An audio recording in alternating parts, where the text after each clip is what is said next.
자, 아브라함의 자손인 히브리 민족. 이제 그들이 이스라엘이라는 국호를 사용하죠.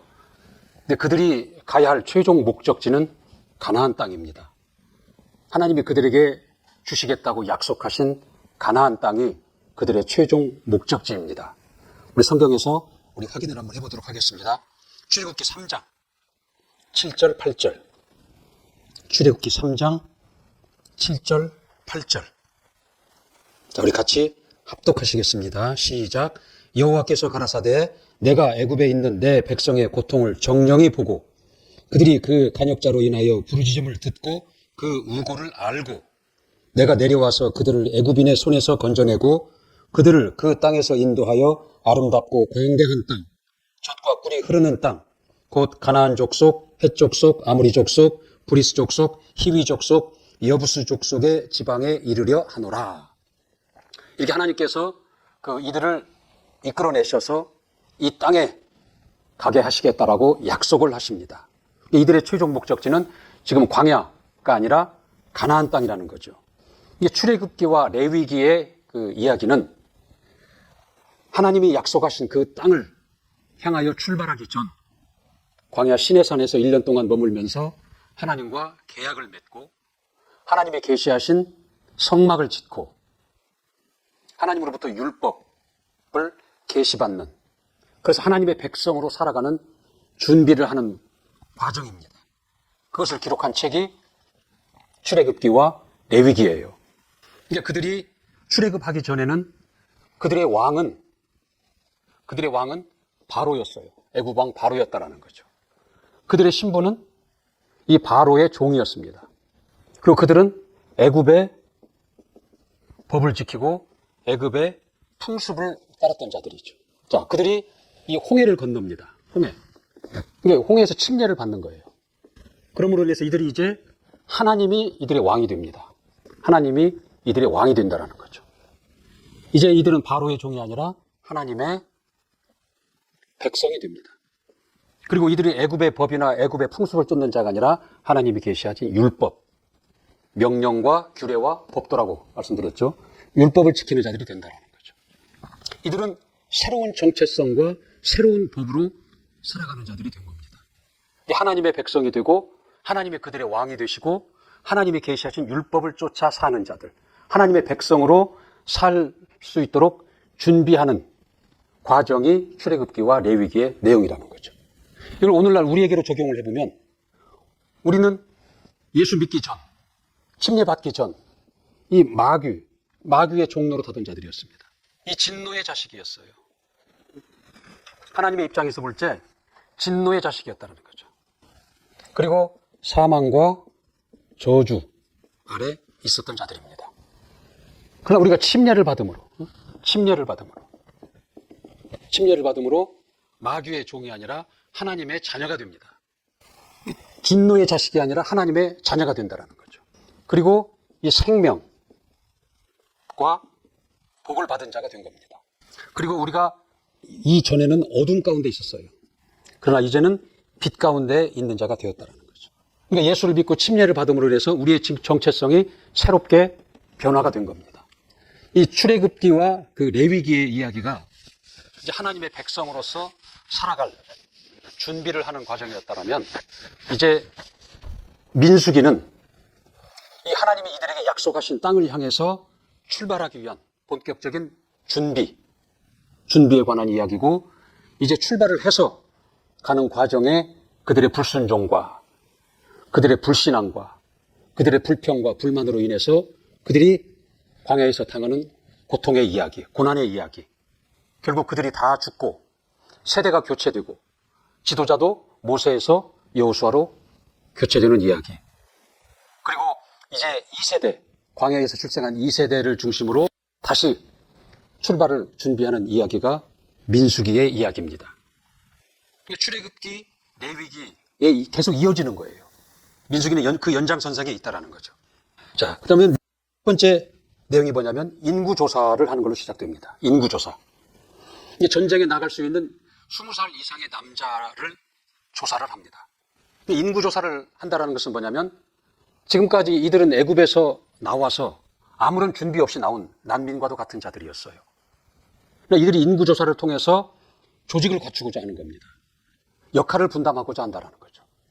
이제 국가적인 하나의 시스템을 갖추려고 하는 거죠. 그를 위해서 인구조사를 합니다. 이게 민숙이라는 말, 이 제목 자체가 백성민자의 그 셈, 숫자를 씁니다. 그러니까 백성의 수를 헤아리다. 그런 의미에서 민숙이라는 말을 제목을 붙인 거예요. 이게 인구조사를 2번을 합니다. 이게 첫 번째 애굽에서 나온 1세대. 그들의 인구조사를 한번 하고, 그들이 광야에서 다 죽고 이제 광야에서 태어난 2세대들이 있어요. 이제 그들을 또 인구조사하는 2번째 인구조사가 있습니다. 그래서 이 민수기에는 2번의 인구조사를 한 이야기가 나옵니다. 그래서 민수기라 그렇게 제목을 붙인 거예요. 이렇게 이들이 이제 인구조사를 하고, 다음에 이들은 이제 진영을 편성합니다. 진영을 배치한다라는 거죠. 질서를 갖추고 조직을 갖춘다는 얘기죠. 그리고 그들이 행군할 때 어떻게 질서를 또 진영을 갖출 것인가를 지침을 다하게 내려줍니다.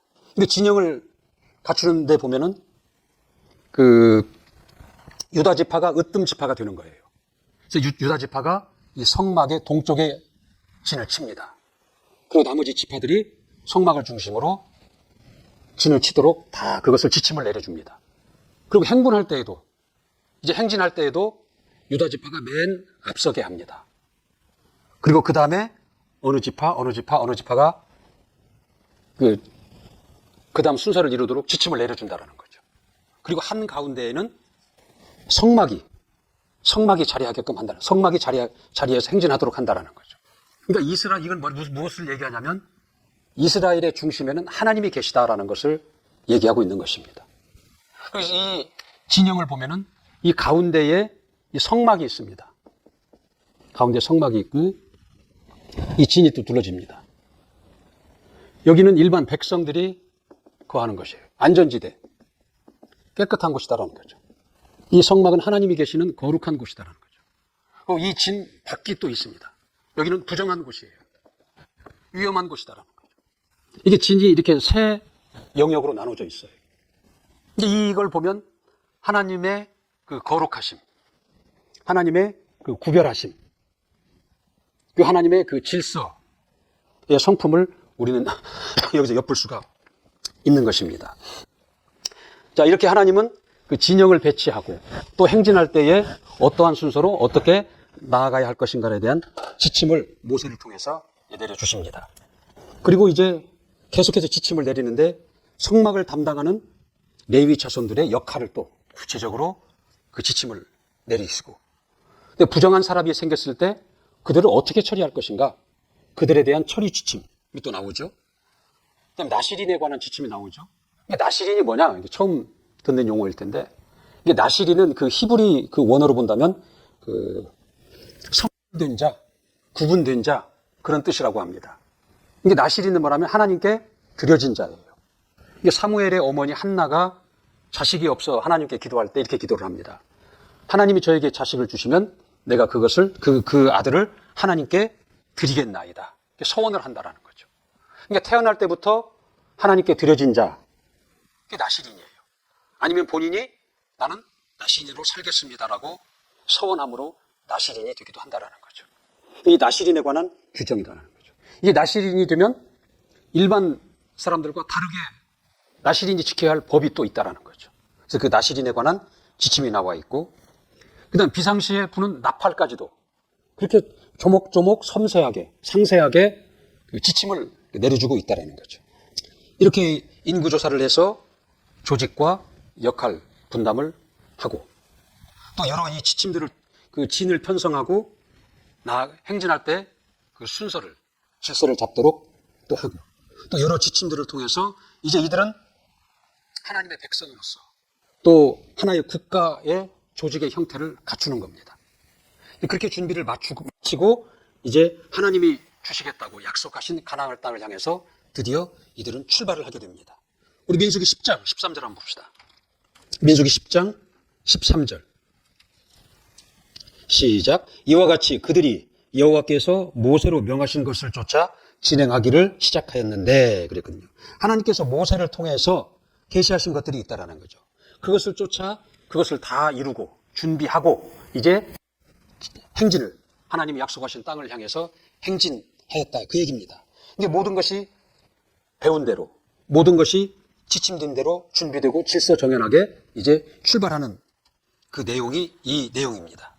이렇게 출발은 좋았는데 이게 출발하고 며칠 되지 않아서 이들은 불평, 불만, 하나님에 대한 원망을 하기 시작합니다.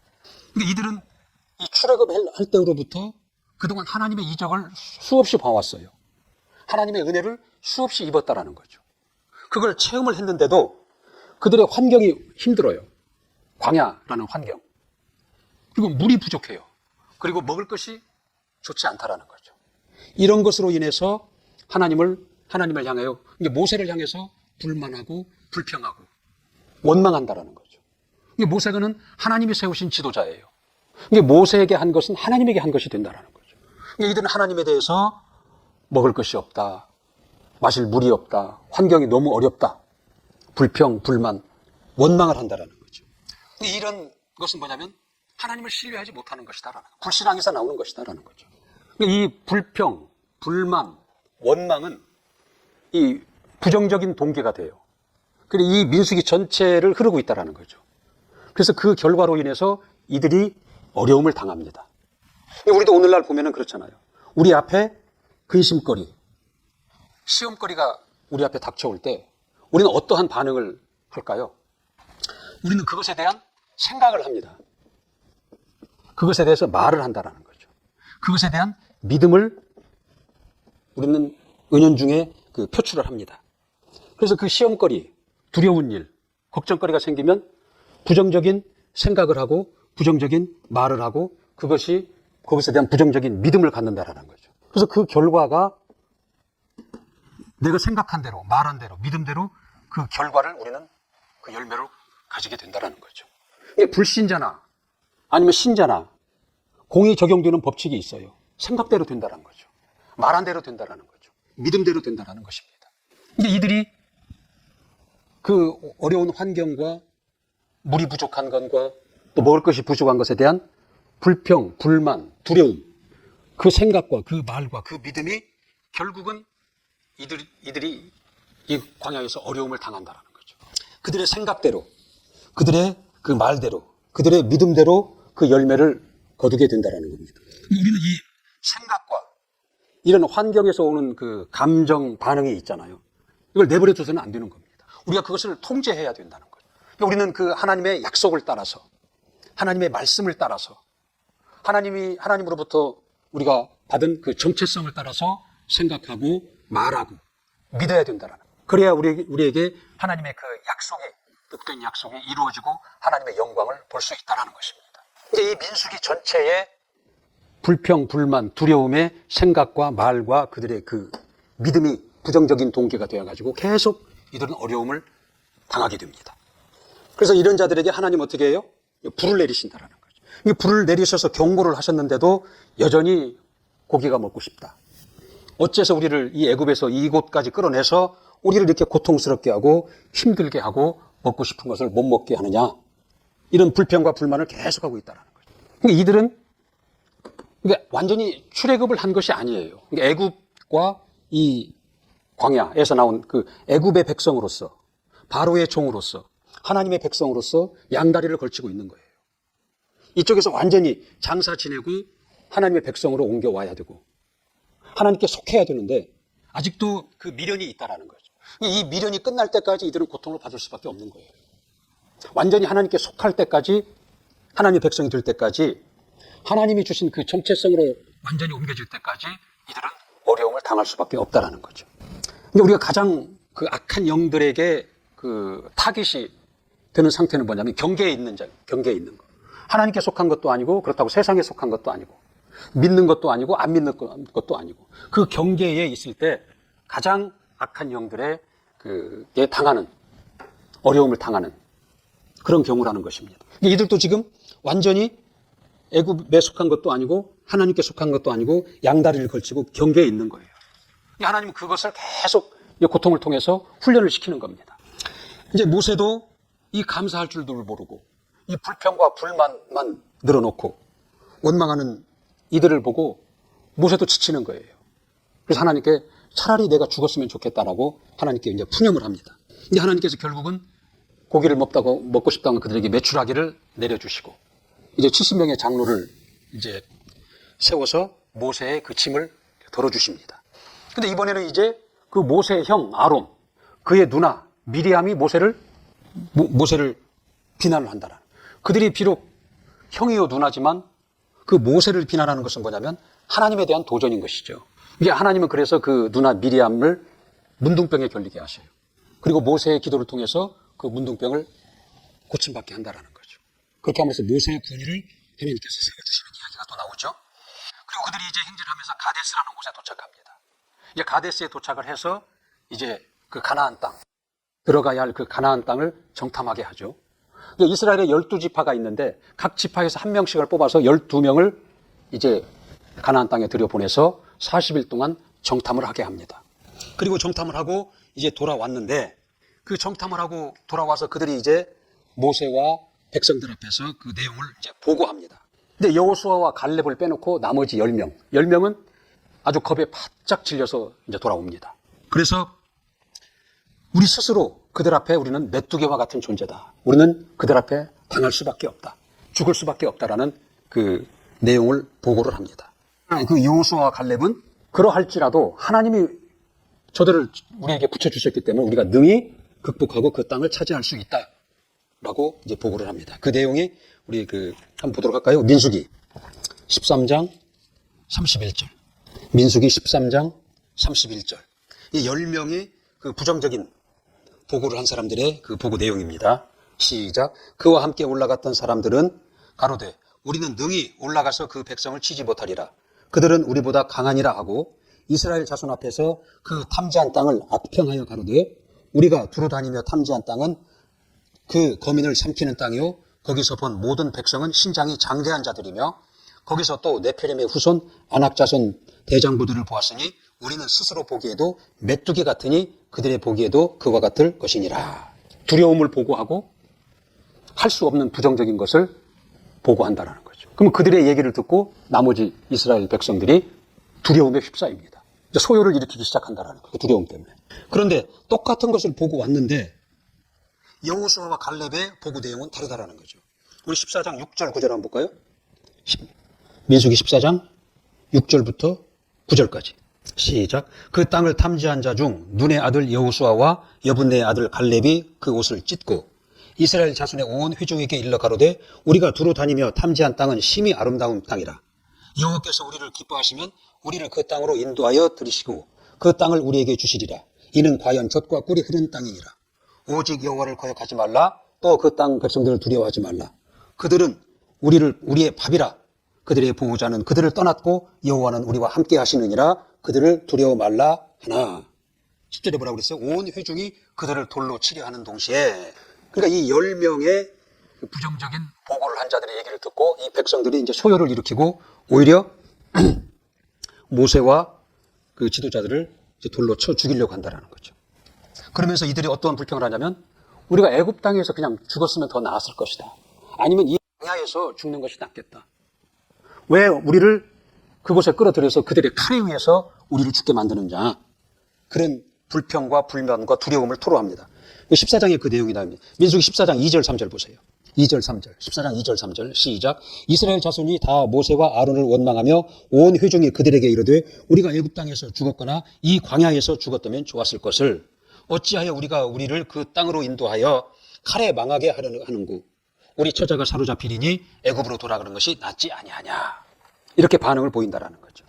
근데 아까 이 생각과 말과 믿음에 대한 말씀을 드렸죠. 이대로 된다라는 거죠. 하나님께서 너희의 생각한 대로, 너희의 말한 대로, 너희의 믿음대로 되리라. 그렇게 말씀을 합니다. 14장 27절 보세요. 27절, 30절까지.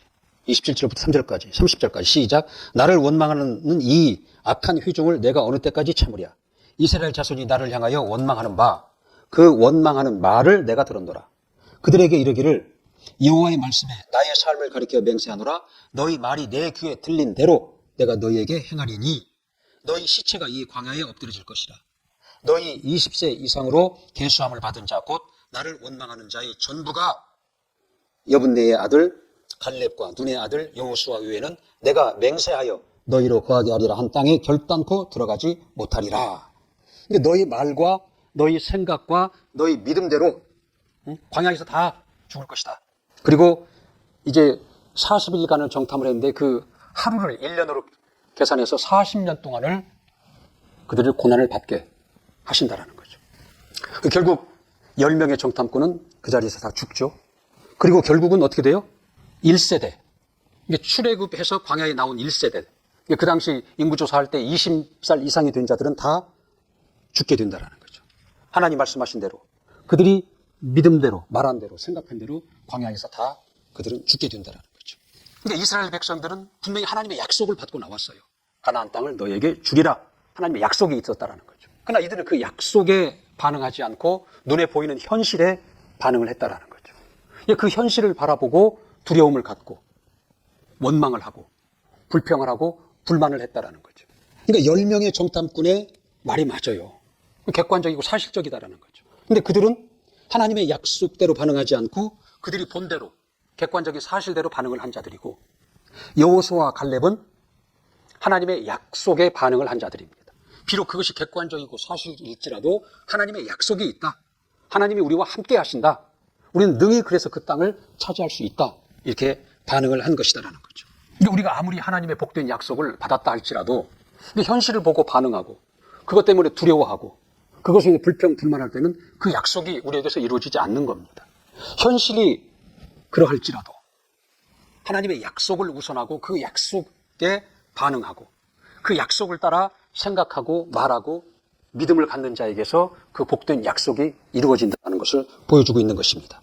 우리는 약속에 반응하는 삶, 하나님의 말씀에 반응하는 삶, 하나님의 약속과 하나님의 말씀을 따라 생각하고 말하고 그것을 믿는 자가 되어야 된다는 거죠. 그럴 때 그 약속이 우리에게서 이루어지고 하나님의 영광을 본다는 것을 이 민수기를 통해서 하나님은 우리에게 지금 계시하고 있는 겁니다.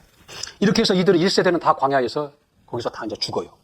그다음에 이제 2세대, 그 이 바톤이 2세대로 넘어갑니다. 이제 광야에서 출생한 세대들이에요. 그래서 다시 인구조사를 시작을 합니다. 그래서 인구조사를 시작해서 다시 조직을 정비하고 이제 역할을 분담하고 시스템을 갖추는 이야기가 나오죠. 그리고 이들은 그 앞세대, 1세대들, 자기 아버지 세대들이 당한 것을 보았어요. 그래서 우리는 절대 하나님을 원망하지 않겠다. 불만하지 않겠다. 두려워하지 않겠다. 다짐하고 출발을 다시 합니다. 그런데 출발하고 얼마 가지 않아서 이들도 역시 마찬가지다라는 거예요. 그 환경이 너무 힘들어서 이들은 다 다시 그 1세대들과 같은 잘못을 다시 되풀이하고 있다는 거죠. 이제 하나님은 이들에게 경고로 이제 뱀을 보내십니다. 불뱀을 보내서 그 불뱀에 물린 자들이 다 죽는다라는 거죠. 그럼 모세는 또 하나님께 용서를 구하고 살려달라고 하죠. 그럼 하나님께서 또 이제 그 모세에게 놋뱀을 만들어서 장대에 매달아라. 또 그것을 보는 자들은 다 살리라. 그렇게 이제 방법을 제시하십니다. 그러니까 그 당시에 불뱀에 물린 자들이 사는 유일한 방법은 놋뱀을 바라보는 거예요. 장대에 달린 놋뱀을 바라보는 것이다라는 거죠. 이는 오늘날 예수 그리스도, 십자가에 달린 예수 그리스도를 비유로 지금 예표하고 있는 것입니다. 그러니까 그 당시에 그들은 놋뱀을 바라보면 살았어요. 그들의 육체가 살았다라는 거죠. 그러나 오늘날 우리는 예수를 믿음으로 우리 영혼이 사는 겁니다. 근데 불뱀을 보는 것은 간단한 일이에요. 그러나 그 중에는 분명히 자기 고집 때문에 그 말을 믿지 않고 바라보지 않고 죽는 자들이 분명히 있었을 거예요. 그러니까 오늘날에도 우리가 사는 방법이 예수를 믿는 것이다 라고 얘기를 하지만 그걸 믿지 않는다라는 거죠. 그 우매함과 그 고집으로 인해서 그 이런 생명이신 예수를 믿지 않고 죽는 자들이 태반이다라는 거죠. 이들은 계속해서 가나안으로 이제 들어가기 마지막 장소인 그 모압, 그 전진 기지와 같은 모압을 향해서 나아갑니다. 그리고 그 과정에서 그 아모리의 그 두 족속이 있어요. 당시에 가장 강한 두 족속, 암몬과 그 바산. 그들을 격파했죠. 그들과 전쟁에서 이깁니다. 그리고 이제 시팀이라는 곳에 도착하는데 거기서 또 실수를 해요. 그 발람이라는 유명한 예언자가 있는데 그의 미인계에 속아버립니다. 그래서 음행을 저지르고 그 바알부울이라는 이방신을 섬기고 우상의 제물을 먹는다라는 거죠. 이제 하나님께서 이에 대한 또 진노를 내리시죠. 그래서 연병이 돌아요. 그래서 2만 4천 명이 거기서 죽습니다. 또 이때 제사장 비느하스가 하나님께 기도함으로 또 이들이 또 다시 그 위기를 넘긴다라는 거죠. 근데 이들의 그 고통, 고난, 1세대나 2세대나 고통, 고난을 받는 것이 뭐냐면 이미 약속을 받았지만 하나님의 백성이 되었지만 이들이 고통을 받는 건 뭐냐면 불신앙이다. 하나님을 믿지 않는다라는 거죠. 하나님과 없는 자와 같이 두려워하고 불평하고 불만을 토로하고 결국 하나님을 원망한다라는 거죠. 이것이 동기가 되어가지고 그 고통과 어려움을 당한다라는 거죠. 그러니까 그들의 생각과 말과 믿음의 결과를 자신들의 열매로 거두고 있는 거예요. 이건 오늘날도 우리에게 똑같이 적용되는 이야기입니다. 불신자나 신자나 무슨 생각을 하고 무슨 말을 하고 무슨 믿음을 가질까에 따라서 그 결과가 우리에게 나타나고 그 결과를 가지게 된다는 거죠. 자, 1세대가 이제 그렇게 해서 마무리가 이제 되는 거죠. 마무리가 됐고, 이제 2세대가 거기까지 왔어요. 그럼 2세대들이 이제 마지막 또 준비를 하는 거예요. 두 번째 인구조사가 이제 시작이 되는 거죠. 이제 광야에서 출생한 세대들, 가나안 땅에 들어갈 자들이 그 대상으로 인구조사를 다시 시작하는 거죠. 그래서 또 공동체를 구성을 하고 조직과 역할 분담을 하게 된다는 거죠. 그리고 여러 지침들을 내립니다. 땅을 어떻게 분배할 것이냐. 땅 분배에 대한 지침. 근데 여기서 특이한 것은 뭐냐면 레위인들에게는 땅을 주지 않아요. 그들에게는 땅이 기업이 아닙니다. 그들에게는 하나님이 그들의 기업이 되겠다라고 약속하십니다. 민수기 18장 20절에 보면 그 내용이 나옵니다. 땅을 주지 않고 하나님께서 내가 너희의 기업이 되리라. 그렇게 말씀하신다는 거죠. 그러니까 오늘날 우리도 하나님이 우리의 기업이 되어야 된다는 거죠. 하나님이 우리의 주인이 되어야 된다는 거죠. 내가 가진 것, 돈이나 명예나 자식이나 권세나 그것이 기업이 아니라 하나님이 기업이 되어야 되고 하나님은 그것을 원하신다는 거죠. 이게 하나님이 우리의 주인이 되어야 된다는 겁니다. 이게 강아지도 주인이 있는 강아지와 주인이 없는 강아지는 다릅니다. 길가에 굴러다니는 돌멩이도 주인이 있는 돌멩이와 주인이 없는 돌멩이는 다르다라는 거죠. 주인이 있는 돌멩이는 주인의 서재 자리를 하고 좌대를 만들어 놓고 대접을 받는다는 거죠. 근데 주인이 없는 돌멩이는 그냥 쓰레기와 같은 취급을 받는 게 주인이 없는 돌멩이잖아요. 강아지도 마찬가지잖아요. 주인이 있는 강아지는 어찌 보면 사람보다도 더 대접을 받고 살아요. 그러나 주인이 없는 강아지는 항상 굶주리고 추위에 떨고 어려움 중에 있다라는 거죠. 근데 우리는 하나님을 주인으로 인정하고 하나님을 주인으로 모시고 살아야 되겠다는 것을 지금 얘기하고 있는 거죠. 그 다음에 이제 여호수아가 모세의 후계자로 임명이 됩니다. 지도자가 바뀐다라는 거죠.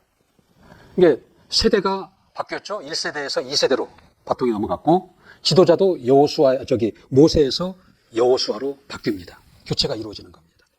그 이야기가 나오죠. 그 다음에 제사와 절기에 관한 이야기가 나옵니다. 제사와 절기에 관한 얘기가 나온 건 뭐냐면 약속의 땅, 가나안 땅을 면전에 두고 이제 신앙을 강조하는 겁니다. 이래서 제사와 절기에 관한 이야기가 나오고 그다음에 서원에 관한 규정이 나오죠. 지침이 나온다라는 거죠. 그래서 서원할 것은 반드시 지켜라. 그리고 그다음에 그 미디안과의 전쟁에서 승리한 이야기가 나오죠. 이 전쟁에서 그 발람을 죽이죠. 그 발람이 누구예요? 이스라엘을 미인계를 통해서 타락을 시켜서 음행하게 하고 바알불이라는 이방 신에게 절하게 하고 우상의 제물을 먹게 한 자가 그게 발람인데 이 미디안과의 전쟁에서 승리함으로 그 발람을 거기서 죽입니다. 다시 이스라엘의 그동안의 여정을 요약해서 다시 얘기합니다.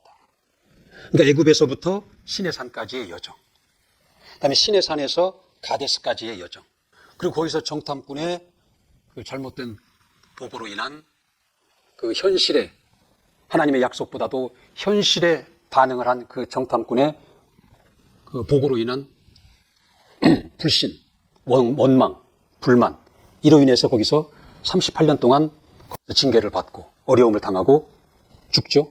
그래서 그 가데스에서의 그 고난, 방황의 이야기가 또 정리가 되고 그 다음에 가데스에서 마지막 이제 가나안 땅 목전에 있는 모압까지의 그 여정을 다시 한번 정리하고 있다는 거죠. 이스라엘의 여정을 정리하는 이야기가 나오죠. 그리고 이제 도피성에 관한 얘기도 나오죠. 이 도피성은 뭐냐면 이스라엘에 그 6군데가 있었다고 그래요. 어느 성에서 출발하든 한 48km 하루 거리에 도피성에 도달할 수 있도록 했다라는 거예요. 그 도피성에 들어가면 이제 죽음을 면하는 거죠. 이제 고의적으로 살해하는 자 말고 실수로 도끼로 나무를 패다가 도끼가 빠져서 사람을 쳐서 그 사람이 죽었다라는 거죠. 내 고의가 아니에요. 이런 살인자들을 살리는 방법을 열어둔 것이 그게 도피성이죠. 이 도피성은 오늘날 예수 그리스도를 지금 비유하고 있는 거예요. 예수 그리스도 안에 들어가면 산다라는 거죠. 하나님의 그 성품은 뭐냐면 살려고 하는 자를 살려주시는 거예요. 십자가에 달린 강도도 거기서 주님께 살려달라고 했을 때 그도 낙원에 이르게 되잖아요. 그러니까 삶의 그 애착을 가지고 자기가 살려고, 생의 애착을 가지고 살려고 하는 자를 살린다라는 거죠. 가인과 아벨의 얘기도 오잖아요. 형이 동생을 죽여놓고는 자기는 죽고 싶지 않다라는 거예요. 그 하나님께 자기를 살려달라고 한다라는 거죠. 그럼 하나님은 그를 무시하지 아니하고 그를 살게 하신다라는 거죠. 이게 체면, 양심 그런 걸 버리고 본인이 살려고 하는 자, 생의 애착을 가진 자를 하나님은 무시하지 않는 겁니다. 그들을 살려주신다라는 거죠. 그 하나님의 성품이 이 도피성이라는 그 제도를 통해서 드러나고 있는 거예요. 오늘날 예수가 이 도피성인 겁니다. 근데 살려고 하는 자는 예수 앞에 나와서 살라라는 것입니다. 이게 예수 그리스도의 보혈은 그 살려고 하는 자, 생의 애착을 가진 자를 살려주시는 그 하나님의 성품이 드러나 있는 거예요. 하나님의 사랑과 하나님의 은혜가 드러나 있는 것이 예수 그리스도의 보혈이라는 것이죠. 그리고 이제 마지막으로 이제 그 2세대들은 모세 입장에서 볼 때는 자식과도 같은 자들이에요. 손주와 같은 자들이다라는 거죠. 그 2세대들을 향한 모세가 다시 명령과 규례와 법도를 다시 당부합니다. 그러니까 모세는 그 내부적으로 끊임없이 밀려드는 불신앙과 싸워야 했고 외부 그 이방 민족과의 계속 싸워야 했다라는 거죠. 그래서 이 환경에서 하나님이 없이는 도무지 살아날 방법이 없다라는 것을 너무나 뼈저리게 느낀 사람입니다. 그래서 본인은 가나안 땅에 들어가지 못하지만 자식과 같고 손주들과 같은 이제 그들이 가나안 땅을 목전에 두었을 때 그 아비의 심정으로 이제 그들에게 너희는 하나님 없이는 살 수 없다. 그래서 그들이 하나님을 저버릴까 봐서 그 2세대들에게 다시 율법을 다시 당부하는 거예요. 명령과 규례와 법도를 다시 당부하는 것이다라는 거예요. 하나님이 없이는 살 수 없다. 하나님을 도움을 받는 방법은 뭐냐? 명령과 규례와 법도를 지키는 것이다. 그걸 얘기하고 있다라는 거죠. 그러니까 명령과 규례와 법도를 떠날까 봐서 곧 하나님을 떠날까 봐서 그 노파심을 가지고 모세는 그 2세대들에게 율법을 지킬 것을 당부한다라는 거죠. 그 마지막 우리 36장 민수기 36장 한번 볼까요? 민수기 36장 13절 맨 마지막 절 시작. 이는 여리고 맞은편 요단가 모압 평지에서 여호와께서 모세로 이스라엘 자손에게 명하신 명령과 규례니라. 그동안 앞에 쭉 그 내용이 나오겠죠. 명령과 규례, 하나님께서 명하신 명령과 규례를 모세가 그들에게 당부하고 있다는 거죠. 그러면서 마지막에 이렇게 끝나는 거죠. 이는 여리고 맞은편 요단가 모압 평지에서 여호와께서 모세로 이스라엘 자손에게 명하신 명령과 규례니라. 이렇게 함으로써 민수기가 마무리가 된다는 거죠. 신명기는 이어서 계속 이어지는 거예요. 이 민수기에 계속 이어진다는 거죠. 우리는 민수기에서 우리가 볼 수 있는 것은 하나님의 약속이 있다는 거죠. 그 약속의 성취 과정을 우리는 볼 수 있는 거예요. 그러니까 아무리 하나님이 약속을 하셨고 그 약속을 내가 받았다 할지라도 그 약속이 저절로 성취되는 것은 아닙니다. 내가 받은 약속이 내게서 성취되기 위해서는 하나님을 신뢰해야 된다. 그 약속하신 하나님을 신뢰하는 것이 우선이다라는 거죠. 하나님을 신뢰해야 된다는 거죠. 그리고 이 반응이 중요하다라는 거죠. 그러니까 어떠한 환경이 올지라도 그 눈에 보이는 환경에 반응하지 말고 약속에 반응해야 된다는 거죠. 약속에. 이게 그 믿음이잖아요. 그 다음에 그 말씀에 순종하는 것이 필요한 것이다. 이게 하나님은 약속하셨다라는 거죠. 그래서 그 약속을 받고 그 약속이 우리에게서 성취되길 원한다면 약속하신 하나님을 신뢰해야 되는 거고 그 약속에 어떠한 환경이 그 약속이 이루어지는 과정에 어떠한 환경이 있을지라도 환경에 반응하지 말고 약속에 반응을 해야 된다는 믿음을 가져야 된다는 거죠. 그리고 그 말씀에 순종하는 것이 필요하다는 거죠.